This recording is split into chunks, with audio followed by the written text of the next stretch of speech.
Hey everyone, here on the last day of AmFest 2023. Very excited to have Mr. Dennis Prager joining us on the show. Now, I have heard a quote attributed to you, and I wanted to ask you if you said it, and I want to hear you elaborate. So the quote was, there are two parties. There's the stupid party and the evil party, and I'm a member of the stupid party. That was what I heard. I laughed so hard when I heard that. I was like, yes, yes, yes. Was that you? Was that in fact? Yes, I said that many, many years ago. I don't say it now. I don't think they're quite as stupid as they were. Okay, okay. That's important. Okay. So there's been some. So I don't, anyway, I want to obey Ronald Reagan's 11th commandment. Thou shalt not attack a fellow Republican. Oh, okay. And there are exceptions. I mean, there are some who are truly disastrous, like Lynn Cheney. I share no values with her, so I mean, I acknowledge that. Okay, fine. Okay. But when I joined the party, that's what I believed, and it was largely true. Yeah. So yes, that saying was accurate. Okay. There are still too many Republicans who don't understand the threat to America of the deep state. That would be an example. Yep. But many do. Yeah. Things are much better today in conservative circles and Republican circles. But I'll give you one example of where they're not better. And that was Larry Elder was not on the debate stage. Yes. He met all their criteria: number of donors, number of signatures, number of states, and they made up nonsense. And I believe it's because, I don't remember her name, the woman who is the head of the RNC. Ronna McDaniel. Yeah. I believe that she feared Larry Elder would be so effective a spokesperson that it would ruffle too many feathers. It was a tragedy for the country that he was not on the debate stage. Speaking of the debate stage and Larry Elder not being there, what do you think about Donald Trump not being there? Well, he opted not to be there. That's not the Republicans' fault. That's true. Yeah. That is true.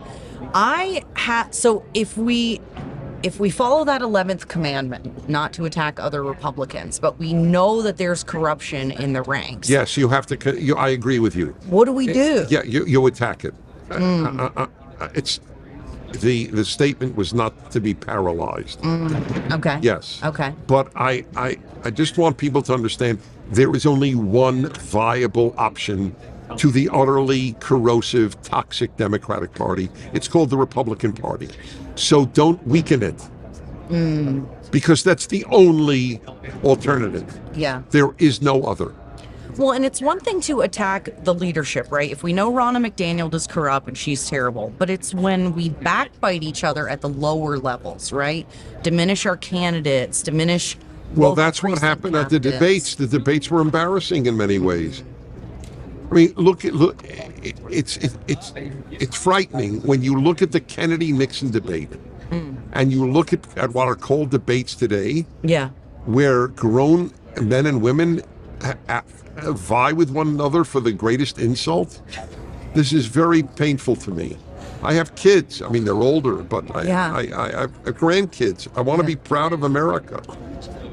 Larry would not have stood up. And it's not, by the way, I'm using Larry as an example.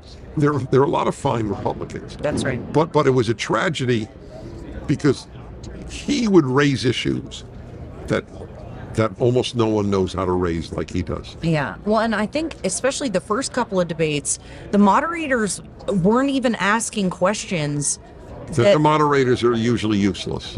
I was like, Republicans don't care about this crap. Anyway, also, it's very hard to have a debate with 8 people.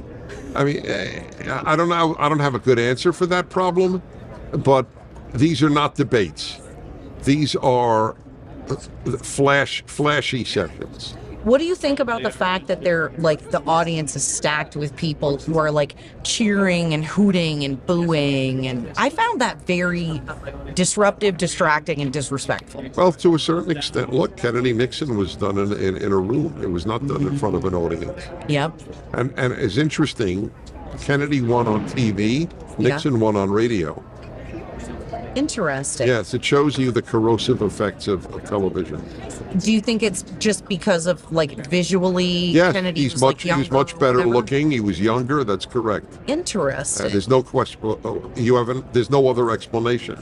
I mean, human beings, right? Unfortunately or unfortunately, we like people who are attractive. That's we correct. like people who are charismatic. Yes. That's And right. so we're not even necessarily getting the best candidates. That's right. Yes. So what would you think would be a good solution for that? Do you have do we keep them on the radio? Do we keep them? Well, the solution is for Americans, whether Republican or not, to make it clear they're repulsed by insults. The point of a debate is to make your point, not to crap on the next guy, who, by the way, is another Republican. I mean, you're going to say all these awful things about them, and then let's say they get nominated. What are you going to do then? Oh, I was only kidding. Now, what about your followers or the people who are supporting you? Who are they then going to vote Yes, for? that's right. After you've told everyone that they're The enemy is corrupt? not the guy on the stage or the woman on the stage. The enemy is the Democratic Party. That is an excellent, excellent point. So, what are you hoping for in the next few months before we have the caucuses and the primaries and things like that? What is your hope for America as we get ready to nominate our next Republican candidate? Well, I'm always preoccupied with the big picture. The left is destroying Western civilization because they intend to do so. And the more people aware of that, the better chance we have to save it. That's my preoccupation. Yeah. Everything the left touches, it destroys. I have a whole series of articles on that and talks on the internet. People are free to watch it. Yeah. Look at what they've done to young women. Never in American history, since they have begun data on women's depression, have there been so many depressed young women. That's right. This is a product of left-wing feminism and all its doctrines. You don't need a man, you need a career. You're just like a man. You can have sex just as meaninglessly as men can, because men and women are different. Men can enjoy meaningless sex, okay? That's a fact. Women can, but generally don't. Right. Exactly. The denial of reality, the denial of biology of That's right. how God made Yes. us man and woman. Yeah, that's right. It's denial of reality is the motto of the left. If it's not already, it should be. Put that on a poster. So now you have had a prolific career. PragerU was a big part of my walk away story. It was one of the things that helped really awaken me to conservatism. You've got amazing,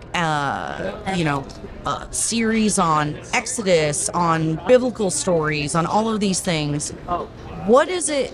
Is there anything coming up new that you're really excited about, or what would you? Well, that's question number one. Is there anything new coming down the pipeline? There's always new. There's so many new things at PragerU. I can't keep up with it. I'm serious. It's just too big. Yeah. It's a very, very big organization. And so I never would have predicted that the young kids, PragerU kids thing would blossom as it has. And it has. And of course, the regular videos, the 5-minute videos each week, and my own Bible commentary series, Yep. which I do believe will change lives if people read them. They're called the Rational Bible. Yeah. We're trying to touch lives for good things. Yeah. So you've created an amazing legacy. Well, hopefully it's not a legacy for a while. But you're right. That's what I want to do. So if you had to pick, say, one thing that you were the most proud of, one Probably my series, Bible one book. commentary. Yeah. I think that will last the longest Yeah. of what I've done, because if you read that, you will almost inevitably take God and the Bible seriously. Whether you're Christian, Jewish, no religion, it's not. I'm not pushing any given religion. I am pushing this magnificent series of 5 books, the 5 books of Moses. I think that is, you know what, I would absolutely agree with you, because I think that the thing that people forget the most often is that this is not a war against flesh and blood. This is a war against powers and principalities who are coming for the souls of this nation and for the souls of people around the world. So it appears. So thank you. Thank you, Dennis. Thank you so much for your time today. Thank you. And thank you for everything that you've done for America, for Western culture, and particularly personally for me, sir. I appreciate Very you. kind of you. Thank you. Thanks. Bye, everybody.